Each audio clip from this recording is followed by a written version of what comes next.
higit sa ating banal na pagdiriwang na ito, sama natin sa ating pananalangin ang ating pasalamat at natatanging kaibigan nila Aurora Silungan at pamilya, Leticia Tarlac at pamilya, Michelle Esteban at pamilya, Lourdes Hilario at pamilya, Meran Samion at pamilya, Bernadette Alcauce at pamilya, Dr. Marat Manito Lentino at pamilya, Cecilie Rivera at pamilya, Jean Silungan at pamilya, Dr. Abetsay Balagan at pamilya, Kevin Maximo at pamilya, Maria Taqueron at pamilya, Edgardo at Aida Punanan at pamilya, Celia San Felipe at pamilya, Victor Susi Mendoza at pamilya, Renet David de Leon at pamilya, Aida Resurrection at pamilya, Alicia Arcelia Villacusis at pamilya, Mila Digorang at pamilya, Toniet Evelyn Salazar at pamilya, Celine Dominic Nicolas, Janet E. Pascual at pamilya, Hindi ng EDB Community, Antonio Victoria Sanchez at pamilya, Bishop Dennis Villarojo, Reverend Father Rupino Pengsuli, Cesar at Lolita Nicolas at pamilya, para sa kaligtasan nila Adriano Sanchez at pamilya, Architect Bernard at Edna de Guzman, George Advincula at pamilya, Camila Lázaro Aquino at pamilya, Piling Villanueva at pamilya, Nick at Evelyn Rivera at pamilya, Jen Tamani at pamilya, Ruena Villedo at pamilya, Arman at Amy Isma at pamilya, Josie Brillantes at pamilya, June at Doris Pinahera at pamilya, Pedro Moradas at pamilya, Amy Ferry Di Manalo at pamilya, Evelyn G. Bulag at pamilya, Gaspar at Susan Lumade at pamilya, Gima Jonah Linden, Emilita de la Cruz at pamilya, Reynante A. Labo at pamilya, Yvette Barrera at pamilya, Gigi Bautista Alejandro at pamilya, Ivy Lorraine at pamilya, Dr. Unaisa Katrina Barrera at pamilya, Maria G. Adap, Dr. Ken Adap at pamilya, Jaime Jovian Cruz, Dr. Caroline Enriquez at pamilya, Dr. Alet Ivon Guevara at pamilya, Dr. Chester Calakis, mga doktor at medical staff ng Ardelia Fatima Hospital sa Valenzuela City, Santo Niño Hospital sa Bustos, Abang Rodriguez Memorial Medical Center sa Marikina City, Region 2 Trauma and Medical Center sa Bayumbong, Pero Vizcaya, mga doktor at medical staff ng Greenview Hospital, Skyline Hospital at Quarrymen Hospital, at ng lahat ng mga frontliners sa pagsugpo sa pagkalat ng salat ng COVID-19, gaya ng iba pang mga doktor at healthcare providers, mga pulis at sundalo, mga business leaders at workers, at mga kawani ng pamahalang nasyonal at lokal, lalo na ng lungsod ng San Jose del Monte. Para sa kagalingan ni Evelyn Suasito, Eloisa Villamil, Ellen Ferrer, Richard Carigo, Brenda Isa, Jovan Perez, Capistrano Mandegro, Samantha Osea, Evaria G. Cruz, Corazon Donato, Quirino Cristobal, Patricia J. Lungquillo, Marian Maravilla, Chelo del Mundo, Jojit Santiago, Dito Soriano, Timoteo Rivera, Adora de Leon at pamilya, Nida Daina Ambulan, Leonardo Breda Tirolle, Madeline Villanueva, para sa kaarawan nila Monique Evelyn Salazar, Leo Tiu, Leonora Mendoza, Clara Vasquez, Francia de Leon, Mark Maritana, Benny Agustin, Rita Cusio, Maylin Villano, Estefany Villanueva, at para sa kapayapaan ng kaluluwa ni Ricardo, Celidonia, Viviana, Gil, Sila, Isabela, Leticia, Evelyn, Alfredo, Eric, Nicolas, Nelson, Frederick, Raquel, Dean, Puloy, Maura, Roman, Andres, Tifania, Rufo, Celia, Marisa, Flor, Protasio, Susana, Atanasia, Nestor, Maria Teresita, Ima Concepcion, Jaime, Domingo, Maximina, Alejandro, Enriqueta, Brian Angelo, Maricel, Jose, Jodora, Alejandro, Sofia, Juanita, Roy, Jasmine, Lucila, Felisa, Pedro, Jesus, Peter, Roderick, Felido, Romeo, lahat ng mga kaluluwa sa purgatorio, mga namayapang mga likod na Diyos ng Malolos, at mga doktor at frontliners, at mga biktima ng salot ng COVID-19. Sa ngala ng Ama at ng Anak at ng Espiritu Santo, Amen. sumainyo ang Panginoon. At sumayo rin. Mga kapatid, kinipon tayo bilang mga kanig ng angka ng Diyos, kaya lumulog tayo sa bawaing Panginoon na nagpapatawad sa atin ng lubos. Sinubong tagapagpagaling sa mga nagsisisi, Panginoon, kaawaan kami. Panginoon, kaawaan mo kami. Dumating na tagapaganyayang mga salari magsisi, Kristo, kaawaan kami. Kristo, kaawaan mo kami. Nakalublo ka sa kanilang Diyos, Ama, para ipamagitan kami, Panginoon, kaawaan kami. Panginoon, kaawaan mo kami. Kaawaan tayo ng makapangyarihang Diyos, patawarin sa ating mga kasalanan, at patnubayan tayo sa buhay na walang hanggan. Amen. Manalangin tayo. Ama naming makapangyarihan, ipagkaloob mong lagi namin maranasan ang pamumukan ng aming ginagampanan. ngayong Pasko ng pagkabuhay, kayo ibinigay upang aming ipag-iwang. Sa pamamagitan ni Jesucristo, kasama ng Espiritu Santo, magpasawalang hanggan. Amen.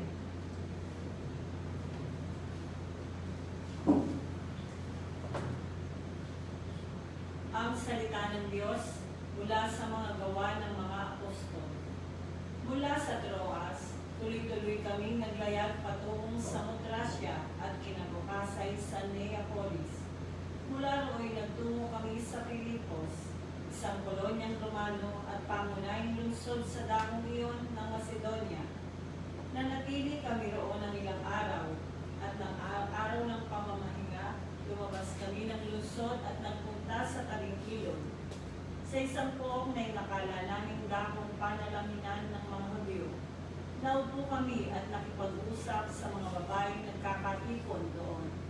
Kabilang dito ang sangngangalang Lydia, Tira at mga nalakal na mga telang purpura. Siya'y may takot sa Diyos.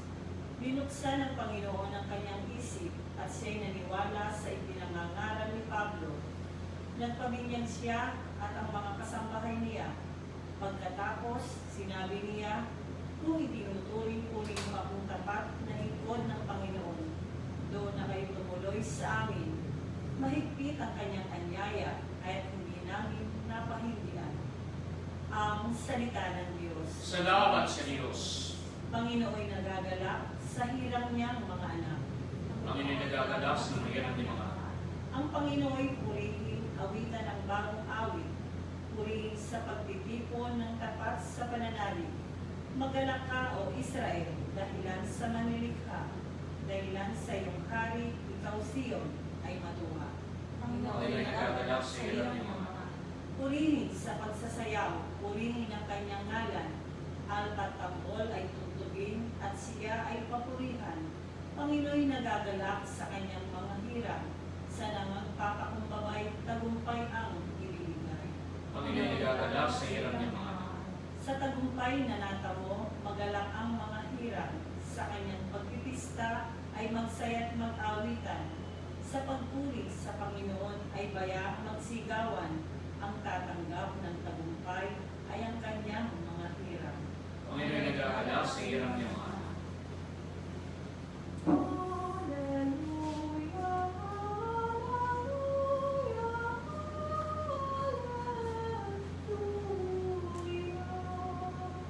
Sumainyo ang Panginoon. At sumayo rin. Ang mabuting balita ng Panginoon ayon kay San Juan. Papuri sa iyo, Panginoon. Noong panahong iyon, sinabi ni Jesus sa kanyang mga alagad, ngunit ang patnubay ang Espiritu ng katotohanan ang paparito mula sa Ama. Susugayin ko siya sa inyo buhat sama at siyang magpapatutuo tungkol sa akin. At magpapatutuo rin kayo tungkol sa akin sapagat sa pasimula pa'y kasama ko na kayo. Sinasabi ko ito sa inyo upang huwag kayo mawala ng pananalig sa akin. Panaliasin nila kayo sa mga sinagoga. Darating ang panahon na ang sinumang pumatay sa inyo ay mag-aakalang naglilingkod siya sa Diyos. At gagawin nila ito sapagat hindi nila ako nakikilala ni ang Ama. Ito'y sinasabi ko sa inyo upang pagdating ng oras na gawin nila, maalaala ninyong ipinagpauna ko na ito sa inyo. Mga kapatid, ang mabuting balita ng Panginoon. Pinupuri ka namin, Panginoon Jesucristo. Mga kapatid, sa aking mabuting balita ay pinapayag sa akin ang pagpapadala ng ating Panginoon ng Espiritu ng katotohanan at ito ay ang banal na Espiritu. Ito ang patnubay na ipadadala ng aking Panginoon matapos na siya makapagpaalam sa kanyang mga alagad. Sapagat darating ang panahon ng ating Panginoon ay tutungo na sa kanyang kaharian. Bagamat hindi kita ng ating mga mata, sumalit mananatili ang kanyang presensya sa piling ng kanyang mga alagad kung paano siya nananatili sa piling ng bawat isa sa atin, sa diwa at espiritu. Kaya nga po hindi man kita ng ating mga mata, sumalit kapiling natin ang ating Panginoon. Subalit ang pangako ng ating Panginoong Hesus, darating ang Espiritu Santo, ang ikatlong persona, nang sa gayon, ang mga nanunubay ay bigyan ng kagalakan, ang mga natatakot ay bigyan ng katapangan upang harapin ang mga pagsubok sa buhay at ang mga hamon ng pananampalataya. Kaya ang sabi sa ating mabuting balita, ang patnubay ang Espiritu ng katotohanan ang paparito mula sa Ama. Susubuin ko siya sa inyo buhat sama at siya magpapatutungkol tungkol sa akin at magpapatuto rin kayo tungkol sa akin sapagat sa pasimula pa'y kasama ko na kayo. Kaya nga po ang panawagan sa kanyang mga alagad, sila ay magpatotoo. Kaya nga po mga kapatid, may mga pagkakataon, yung iba natin mga kapatid na iba ang paniniwala, ang palagi nilang sinasabi, sapat na ikaw ay may pananampalataya at ikaw ay maliligtas. Subalit mga kapatid, bagamat ang tanging kaligtasan ay galing lamang at magmumula lamang sa ating Panginoon, sapagat siya ang Diyos na siyang magliligtas sa atin, siya ang Diyos na may hawak ng buhay ng bawat isa sa atin. Subalit ang sinasabi naman sa atin na itinuturo ng simbahan na ang pagtuturo na ito ay mula rin sa turo at alaw sa mga naunang sinabi pa ng ating Panginoon. Hindi lamang pananampalataya, sapagat ang pananampalataya, maaaring ito'y ating tanggapin, maaaring ito'y ating pakinggan, maaaring ito ay ating isaulo, maaaring ito ay ating malaman. Subalit ang pananampalataya ay may kaakibat na pananagutan. At ano ang pananagutan na ito? Na makita sa araw-araw ang pagsasabuhay ng pananampalataya nito. Kaya nga ang sabi sa atin sa mananaturo ng simbahan, ang kaligtasan ay nagmumula sa ating Panginoon. Subalit ang daluyan nito ay sa pamamagitan ng pananampalataya at mabuting gawa. Sapagat sabi nga ayon kay Santiago, aanin natin ang pananampalataya kung hindi naman natin ito maisasabuhay. Kaya nga po ay pananampalataya ka nga. Subalit ko ang pananampalataya mo naman ay pananampalataya walang gawa. Ito'y pananampalatayang patay. Kaya nga po ang sabi sa atin sa kasaysayan ng ating simbahan, ang pananampalataya ng mga unang Kristiyano ipinakita nila sa pamamagitan ng pagsasabuhay nito. Kaya nga po ng mga unang panahon, ano ang ginagawa ng mga unang Kristiyano? Yung lahat ng kanilang mga nakayanan, iniaalay nila sa paanan ng mga apostol kapag may pagdiriwang ng paghahati ng tinapay. Na ngayon ay ginagawa pa rin natin, subalit ang tawag natin ay banal na misa. Kaya nga po iniaalay sa paanan ng mga apostol. Bakit? Sapagat meron namang itinalaga ang mga apostol na tinatawag ng mga diakono at sila naman ang isinusugo doon sa mga balo na wala nang umaalala sa kanila. Sila naman ang isinusugo para magbigay ng pagpapala mula sa kaloob ng mga tao para sa mga taong nahihirapan at mga taong walang pagkukunan ng kanilang yaman o pagkain sa araw-araw. Kaya nga po nung araw, walang nagugutom sapagat lahat ay nagbibigayan. Kaya nga po hindi lamang sila nananampalataya sa pamamagitan ng pagsamba, ipinapakita nila sa konkretong pamamaraan ng pagtutulungan sa bawat isa. Kaya nga po hindi lamang tinapay ang hinahati-hati upang magbigayan ang bawat isa, maging ang mga nakayanang iba pa, maging ang mga ari-arian ay hinahati-hati, iniaalay para sa mga nangangailangan. Kaya nga po mga kapatid, ito rin ay nagpapaalala sa atin ng kasalukuyang kalagayan natin ngayon. Na ngayon, mga kapatid, mas tinatawagan tayo na maging maunawain sa ating kapwang nangangailangan. Kaya nga po ngayon, mas tinatawagan din tayo yung mga wala matutong magbigay sa mga nangangailangan. Nang sa gayon, walang tao na may hirapan sa buhay nito sapagat alam niya may kaagapay siya, mayroon siyang kamanlalakbay sa pagpapasan ng mga hamon sa buhay. Kaya nga po nakatutuwa kapag halimbawa may mga tao, ginagawa nila yung kanilang magagawa para lang sa gayon makatulong sa kanilang kapwa. Kaya nga po dito sa ating parokya, nung nagsimula po yung pagkalat ng salot na COVID-19 at tayo po'y home quarantine. Ano po yung ginawa ng iba natin mga kaparokya? Kaya nga po yung iba, hindi lamang nagkasya na magbigay ng kanilang nakayanan. Hindi lamang nagkasya na magbigay ng mga pagkain. Kaya nga po yung iba, sa halip na magbigay ng baboy lamang, ano ang kanilang ginawa? Yung baboy, hindi lang basta ibinigay na karne. Yung baboy, iniluto pa ng sa gayon. Yung mga kapitbahay nila, mabigyan nila ng pagkain. Kaya nga po, mayroon ang tao na ito, pero hindi siya nanginig na magbigay para sa mga tao na nangangailangan sa kanyang paligid. Kaya din po naman, mga kapatid, maging sa iba't ibang mga lugar, ganito rin ang ating nararanasan. yung mga meron na tututong dumukot sa kanilang mga bulsa upang nang sa gayon ipagkaloob naman sa mga nangangailangan. Kaya nga po kahit dito sa ating parokya, ano yung ginagawa natin? Yung mga nakakalat nating tulong, ito rin ang ating pinagkakaloob sa iba pang mga tao. Kaya nga po nakatutuwa sapagkat dito pong isang araw ay may dumating po sa ating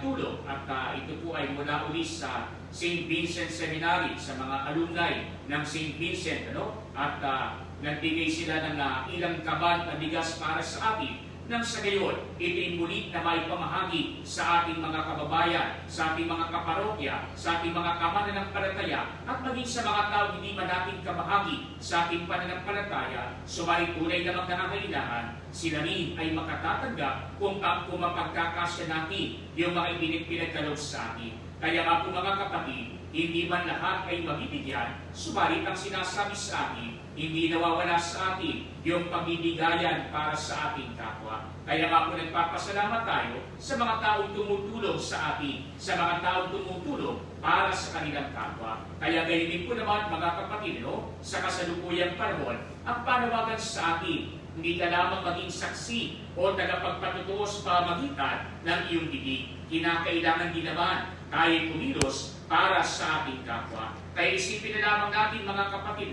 madali-dali pa yung ginagawa natin ngayon. Bakit? Sapagat yung mga wala, binibigyan lamang natin. Hindi katulad nung araw, mas mabigat yung pagsaksi ng mga unang Kristiyano. Sapagat hindi lamang sila nagbibigay. Dumating yung pagkakataon, nagkaroon ng pag-uusig sa ating pananampalataya. Kaya hindi laman ng kanilang bulsa, hindi laman ng kanilang bahay, hindi laman ng kanilang mga kaban ng yaman ang kanilang ipinagkaloob. Ang kanilang mismo ibinigay ay ang kanilang buhay. Sapagat mga kapatid, sila'y pinatay nang dahil sa pananampalataya. At hindi lamang basta pinatay, mararakas na kamatayan. Kaya nga po yung iba, pinugutan ng ulo, samantalang yung iba naman, itinakain sa mababangis na hayop, samantalang yung iba naman, ay sinulog ng buhay. Samantalang meron pang iba, nilagari ng hinating ang katawan. Kaya nga po iba't ibang uri ng kamatayan. Yung iba nga po pinagak naman. Kaya iba't ibang uri ng masasakit na kamatayan. Subalit ito'y pinagkaloob nila alang-alang sa pananampalataya. Kaya nga sa kasalukuyan, hindi man tayo makaranas ng ganito. Subalit tinatawagan naman tayo magsabuhay ng ating pananampalataya sa pamamagitan ng ating pagtulong sa ating kapwa, sa pamamagitan ng ating pagsasabuhay ng ating pananampalataya. Nang sa gayon, ang Diyos na nagliligtas sa atin ang magdalang habag sa atin at magbigay sa atin ng kaganapan ng kaligtasan patungo sa kabilang buhay.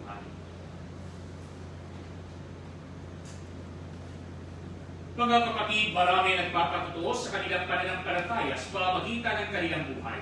Dahil sa kanilang halimbawang nagdudulot ng inspirasyon sa atin, tumawag tayo sa Diyos na ating Ama at sabihin natin sa Kanya, Panginoon, dinggin mo ang aming panalangin. Panginoon, dinggin mo ang aming panalangin. Ang mga pinuno ng simbahan naway walang patid na magsikap sa paghahatid ng mensahe ng Diyos ng pagsisisi sa kasalanan sa mga taong may pusong tapat na naghahanap sa Diyos. Manalangin tayo sa Panginoon. Panginoon, ito aming panalangin. Ang mga politiko at mga taong pinitingala sa larangan ng politika naway maging mga kasangkapan ng katotohanan ni Kristo sa pamamagitan ng marangabilang pamumuhay. Manalangin tayo sa Panginoon. Panginoon, dinggin mo aming panalangin. Ang mga pagsubok na dinaranas natin araw-araw naway hindi mapaghina ng ating loob at sa halip ay magpalago ng ating pananampalataya. Manalangin tayo sa Panginoon. Panginoon, dinggin mo aming panalangin. Ang mga may sakit naway maging matatag sa kanilang pananampalataya at masigasig sa kanilang pipili. Manalangin tayo sa Panginoon. Panginoon, dinggin mo aming panalangin. Ang mga yumaw naway makatagpo ng kapanatagan at kaligayahan sa kaharian ng Diyos. Manalangin tayo sa Panginoon. Panginoon, dinggin mo aming panalangin. Ama, pagkalooban mo kami ng karunungan at katatagan sa pamamagitan ng Banal na Espiritu upang kami maging malalakas at matatapat na saksi sa iyong pag-ibig sa bawat yugto ng aming buhay. Inihiling namin ito sa pamamagitan ni Kristo na aming Panginoon. Amen.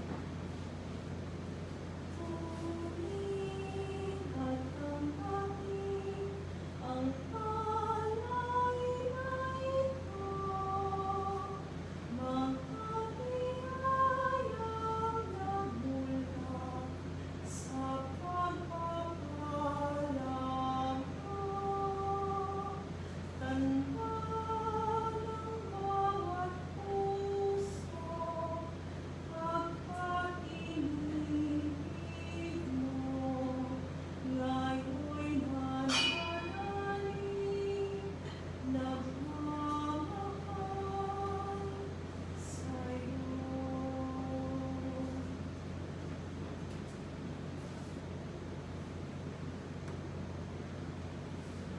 Manalangin kayo mga kapatid upang itong paghahain ay maging kalugod-lugod sa Diyos samang makapangyarihan.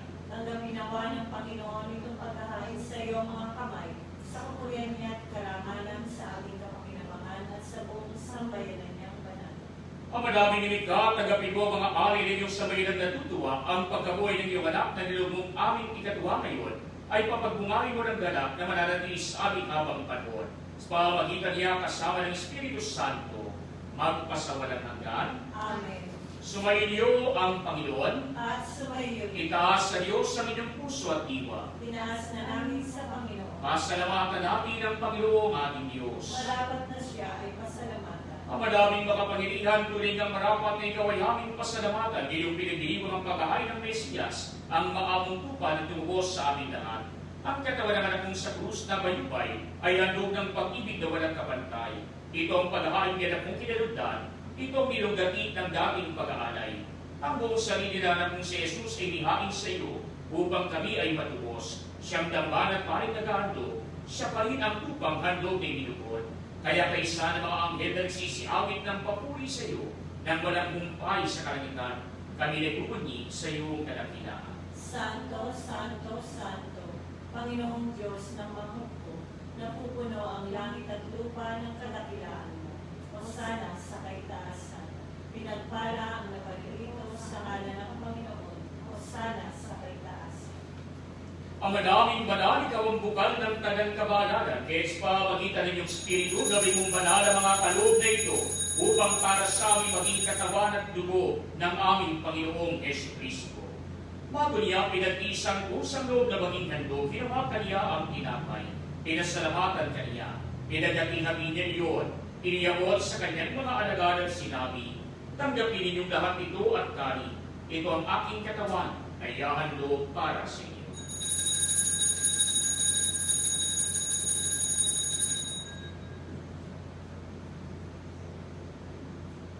Kaya dinamalo matapos ang hapunan, hinawakan niya ang kalis, muli kaniyang pinasalamatan. Iniyamot niya ang kalis sa kanyang mga alagad at sinabi, tanggapin ninyong lahat ito at inumin. Ito ang kalis ng aking dugo, ng bago pa lang hanggang tipan. Ang aking dugo ay bubuhos para sa inyo at para sa lahat, sa ikapagpapatawad ng mga kasalanan. Gawin ninyo ito sa pananalas sa akin.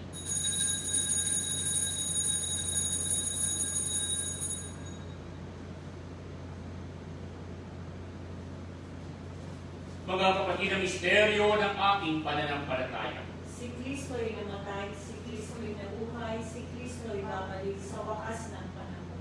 Ama, ginagawa namin ngayon ang pag-alalas, pagkamatay at muling pagkabuhay ng iyong anak. Kaya iniaalay namin sa iyo ang tinapay na nagbibigay buhay at ang kalis na nagkakaloob ng kaligtasan. Kami nagpapasalamat dahil kami yung minarapat na tumayo sa harap mo para maglingkod sa iyo. Sinasamo namin kami magsasalo-salo sa katawan at dugo ni Kristo ay mabuklod sa pagkakaisa sa pamamagitan ng Espiritu Santo. Ama, ningapin mo ang iyong simbahang naganap sa buong daigdig. Puspusin mo kami sa pag-ibig kay San Francisco naming Papa at Irenes naming Obispo at ng Tanang Kaparian. Panalahalin mo rin ang mga kapatid namin na hinday na may pag-asang silimuling buhay, gayon din ang lahat ng mga pumanaw. Kaawaan sila at patuloyin sa iyong kaliwanagan.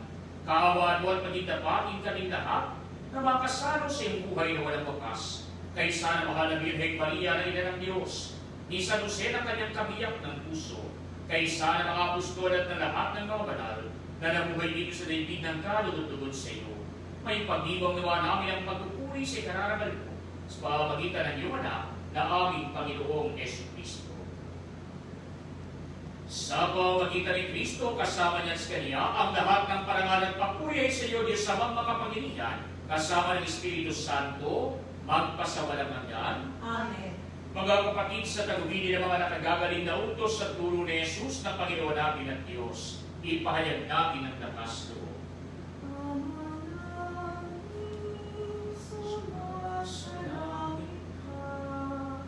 Sambahin ang ngalan mo, maasahin ang kaharian mo, sundin ang loob mo, dito sa lupa para ng sa langit.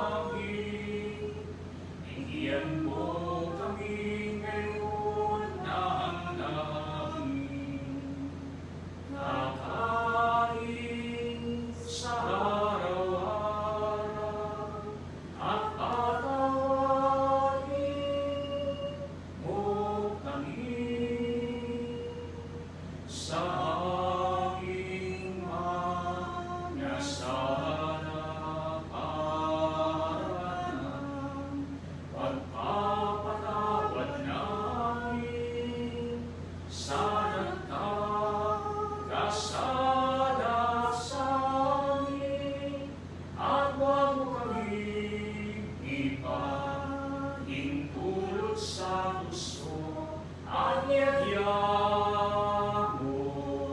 kami sa lahat ng masama. Hinihiling namin kabiyadya sa lahat ng masama, pagkalooban ng kapayapaan araw-araw, iligtas sa kasalanan, at ilayo sa lahat ng kapahamakan, samantalang aming pinilalabigan ang dakilang araw ng pagpapahayag ng tagapagligtas namin si Yesu Kristo. Sapagkat iyo ang kaharian at ang kapangyarihan at ang kapulihan magpakailanman. Amen. Panginoong Yesu Kristo, sinabi mo sa iyong mga apostol, kapayapaan ang iniiwan ko sa inyo, ang aking kapayapaan ang binibigay ko sa inyo. Tumayan mo ang aming pananampalataya pag ng aming mga pagkakasala. Pagkalooban mo kami ng kapayapaan at pagkakaisa ayon sa iyong kalooban, kasama ng Espiritu Santo, magpasawalang hanggan. Amen. Ang kapayapaan ng Panginoon ay laging sumaiyo. At sumayo rin. Magbigayan kayo ng kapayapaan sa isa't isa.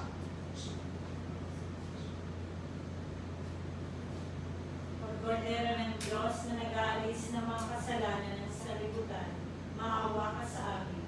Kordero ng Diyos na nag-aalis ng mga kasalanan ng sanlibutan, maawa ka sa amin.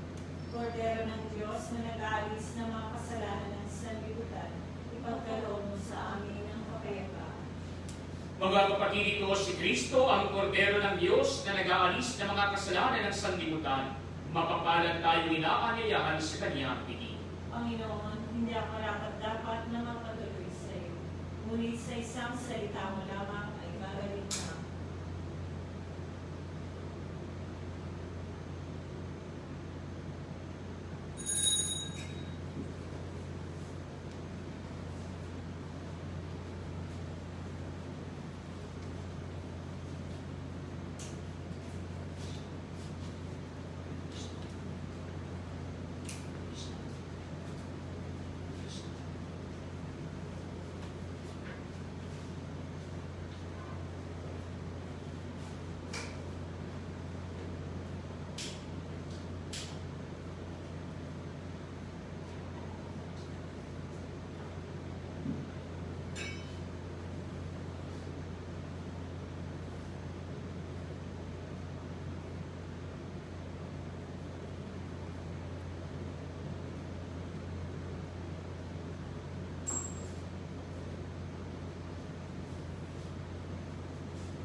Oratio Imperata kaugnay ng COVID-19.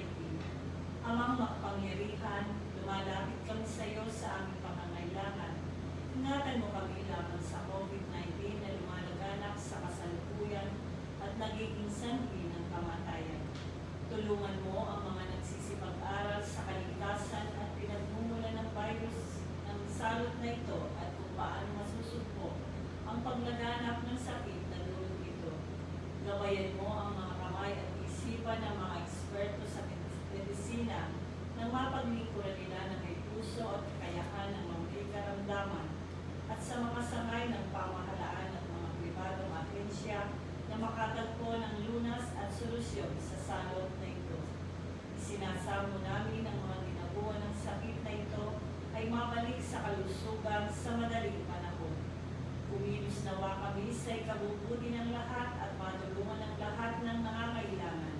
Hinihiling namin ito sa pamamagitan ni Yesu Kristo, kasama ng Espiritu Santo, magpasawalang hanggan. Amen.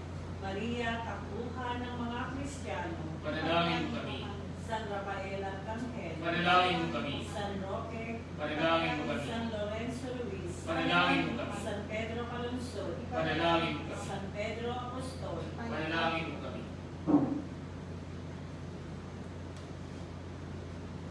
Manalangin tayo. Ang madaming mapagmahal, tunghayan mo at lingapin ang iyong sabayla na may darapat mo magkinabang sa piling na pangmagpakilanman. Ipagkalubong kami walwalhating makarating sa paggawa at magtatampok sa amin sa iyong piling. Sa pamamagitan ni Yesu Kristo, kasama ng Espiritu Santo, magpasawalang hanggan. Amen. Muli po ang ating pong pasasalamat sa mga nag-alok po sa atin ng tulong mula po sa St. Vincent, sa kanila pong mga pari at hindi po sa kanilang mga alumni, kay Father Bob at saka po sa isang alumni natin na taga-Bustos mula po sa St. Vincent, si Brother Arvin. So, sa kanila po, maraming po salamat at yung mga tulong na kanilang binigay ay tiyak na makararating naman sa dapat patunguhan ng mga nangangailangan dito po sa ating parokya. Sumainyo ang Panginoon At sumayo rin. at pagpalain kayo ng mga pangyarihang Diyos, Ama at Anak at Espiritu Santo. Amen. Bumayo kayo sa kapayapaan ni Kristo. Salamat sa Diyos.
Ipanalangin mo kami, O Santa Ina ng Diyos, Na kami maging dapat makilabang sa mga pangako ni Jesucristo ang aming Panginoon.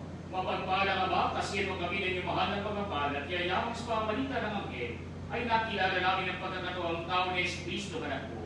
Pakundangan sa mahal niyang pagpapakasakit at pagkamatay sa krus. Papakinabangin mo kami ng kanyang pagkabuhay ng muli sa kalulatian sa langit. Iniling namin ito sa ngalan ni Jesucristo na aming Panginoon. Amen. Ang tulong ng Diyos ay mamalaki nawa sa akin. Amen.